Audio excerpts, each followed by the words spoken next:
On a beautiful July afternoon, the ferry to Long Island, aside from making its usual rounds, took members of the Oceanside Conservation Land Trust to their annual meeting on Fowler's Beach.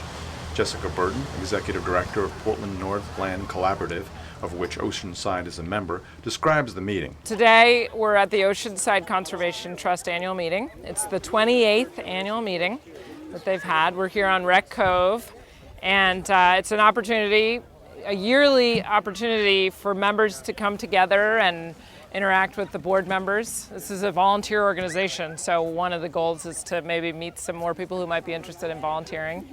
The meetings are held around the bay, so every year it's on a different island. One year it was on a boat for their 25th anniversary. We took a boat ride around the bay, and every year there's an interesting speaker. Jean Gulnick, a board member of Oceanside Conservation Trust, explains what the organization does. Oceanside Conservation Trust is really interested in preserving the character of the islands, particularly the open spaces, preserving conservation values. We have properties on Long Island, on Cushing Island, on Peaks Island, College Island right off there we own outright. So many properties throughout Casco Bay. I know I'm leaving. Cliff Island is the other big player.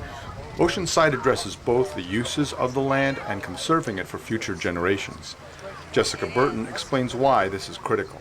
It's really a balance that has to be reached between people living on the islands and then people appreciating what's special about the islands. And if there's too much development, then the whole reason people come to the islands is gone. Roger Burley, president of Oceanside, talked about how the organization uses conservation easements to do its work. Conservation easement, there is a list, this is oversimplification, of prohibited uses and permitted uses on any piece of land.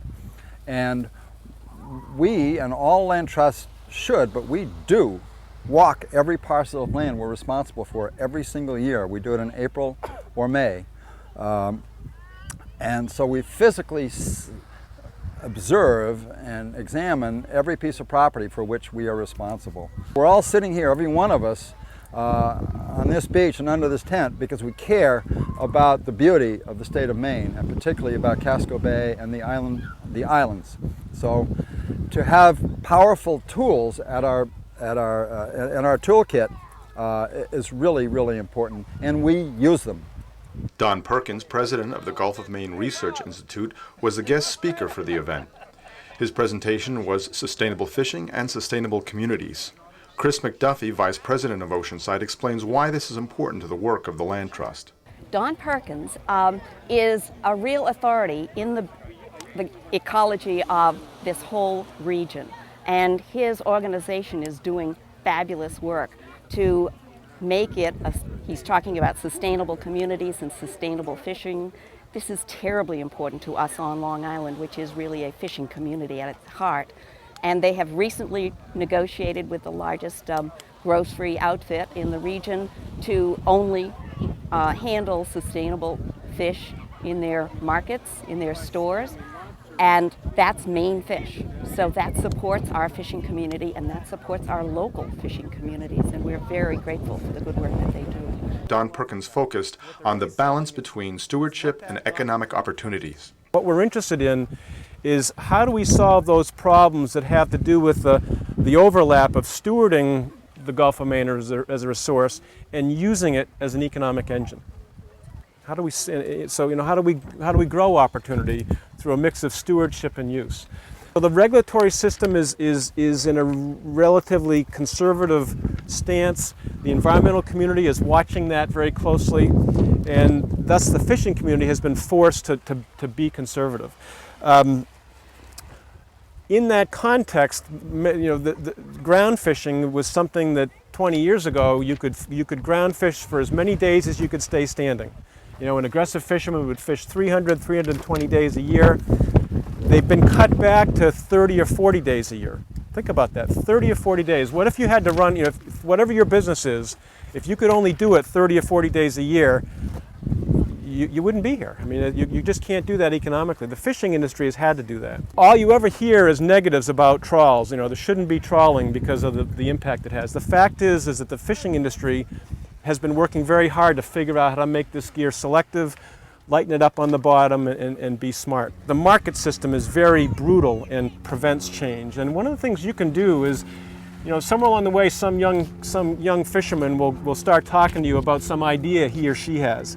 And when that happens, to just support that person, because they don't get support within their community. It's very hard to break out. Jessica Burton explains how Oceanside is mostly a volunteer organization. The organization is really all volunteer. So most of the work of this organization, the actual land conservation, stewardship, community building work, is done by volunteers. To become a member, it's $20. We welcome people to donate above or below, whatever they can. But that money is essential to support all of the activities, the stewardship activities, just keeping the organization going. Roger Burley was able to use the location of the meeting to demonstrate the importance of what Oceanside Conservation Land Trust does. We are also standing right across Hussey Sound from the Davies Sanctuary, where we had our annual meeting just about the same day last year. And so we're over there looking at this property. Now we're over here looking at that property. Look whichever direction they're going in. They can look left and they can look right, and they'll be seeing a piece of property which is not ever going to change unless nature changes it. This is Tom Handel on Fowler's Beach on Long Island for Community Update.